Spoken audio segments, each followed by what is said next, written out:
To add a bit of backstory, I was an active duty Marine a year prior to this story happening. Granted, we're trained to take lives and deploy to other countries to fight. Sad to say that I never got the opportunity to deploy, but if I wasn't trained as a Marine, I honestly think I wouldn't be here telling this story. Now, onto the story. This story took place last year on a cool summer night here in Arizona. I just got off from work and took a coworker home from a late night dinner after the shift. I passed by a gas station after I dropped her off. I was working 2 jobs at the time, so it was already late, around 2 a.m. I knew an energy drink would help me wake up tomorrow morning for my next job. So I was slowly pulling into this empty gas station. I noticed no other cars anywhere.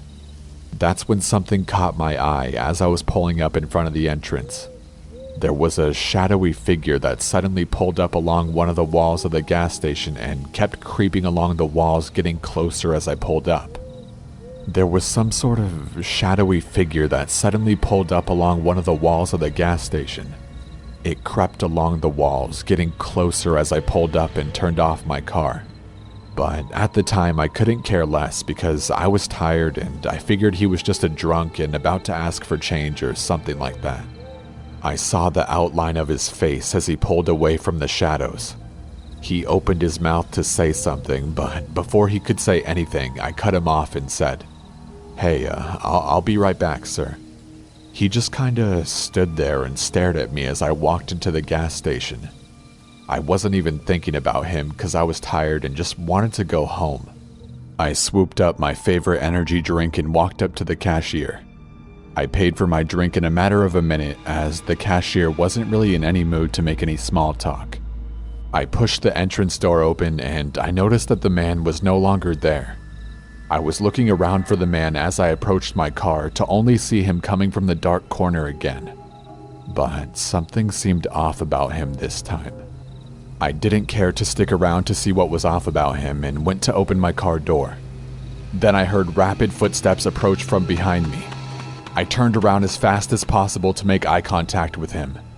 He was just staring at me less than an arm's reach away. Every option suddenly ran through my head, screaming at me to just get in the damn car and slam the door. But he was already too close for me to try anything without him trying to do something. So I wanted to try and create a peaceful conversation as a desperate attempt to try to get this creep away from me. I said, "Oh, hey, it's you again. Is there something I can do for you?" His whisper had a scratchy tone to it as he said, "Got any change?" I was actually thrilled. I was happy because I could just give this creep some money as a peaceful resolution. I said, "Sure do. Hold on, I'll dig it out for you." By the time I grabbed a fistful of change as I leaned into my car, I heard the passenger door behind me open and then I felt a handful of my hair get pulled into my driver's seat. My hair got yanked back really hard as he whispered, "You fucking scream or yell and I'll fucking kill you." Then I felt a knife slowly glide over my throat. He then whispered, "Understand." I carefully nodded up and down. He then replied, "Now we're going to New Mexico. Don't do anything stupid or I'll cover your car's interior with your blood." At the time I was thinking, fuck, this can't be fucking real. So I had to think and relax. That's one thing my commanding officer said in the Corps. The key to victory is a clear conscience and a cool head. So I asked him, "Okay, how are we doing this? You just gonna give me directions?" I then felt his grip on my hair loosen. "Good, smart kid. I hate when they beg me to let them go. Now use your GPS or whatever." His knife was still gently pressed up against 70% or so of my throat. So I told him I was slowly going to reach into my glove compartment for my GPS. Then I asked him where in New Mexico we were going. He laughed and told me to just shut up and drive. Why was he laughing now? This guy was a complete psycho. I was there driving and praying in my head for a chance to open where I would be able to fight back. I could tell that his knife was starting to get loose around my neck for every 5 minutes or so that I drove. The knife at the start of this drive was at about 70%, but now it was at around 50%. I had to make a right at the intersection. Finally, I saw an opportunity. I saw this Ford Ranger pickup truck coming down the road I was supposed to join on. In my head, I asked myself, do you really want to die a coward? Then, as I saw the Ford Ranger approach at a rapid rate, I pressed all the way down on the gas pedal. Then, boom.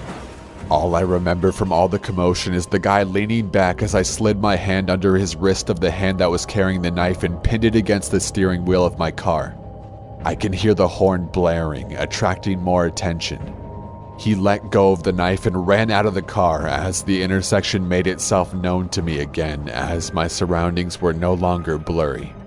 I wanted to run after him, but the driver of the Ford Ranger grabbed me and said, "Hey, what the hell happened? Do you have insurance?" I was trying to push through the guy to catch that fucking coward, but the only words that escaped my mouth were, "Don't let him get away!" That's all I was yelling as I saw the dark silhouette of the man disappearing into the darkness. I told the police everything when they arrived. I did everything you're supposed to, but nothing really ever came of it. And they didn't see anyone matching my description of the man. I now carry my gun on me and a few knives, so I will never be the victim of something like this again.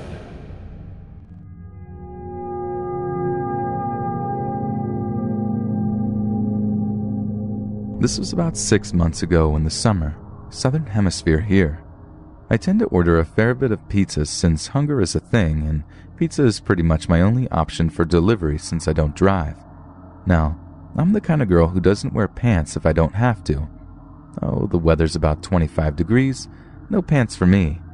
I have one pair of shorts that I love to wear, but only around the house. So obviously I put those on as I'm expecting a pizza delivery and can't exactly open the door pantless.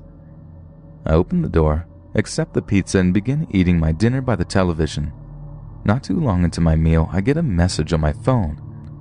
I've deleted the messages, of course, but in the first message, the sender calls me by name, which is strange as I prefer my nickname, and asks if I'm home alone often with a winky face. Okay, way creepy. Who is this person? Between me asking who on earth they are and how they got my number, probably a mistake on my part, they begin to describe exactly what I was wearing, and I get a horrible sinking feeling. This person has my number, my name, and how I'm dressed. I realize that the only way they could know this is if they were the guy who delivered my pizza, as I had to use my name and number to order. And if that's the case, this person knows where I live too. I put the number into Google and checked the first few results. They're a local, and I've actually seen this person around on one of the buy, swap, sell pages on Facebook. Realizing they were in my town was the worst part, and they were literally in a good position to stalk, harass, or continue to be creepy as hell. I ended up drawing all the blinds, crawling into bed, and pretty much making myself into a blanket burrito, staying as still as I could for a few hours. I was genuinely scared out of my wits. Thankfully, I've yet to hear from this person again after threatening police action.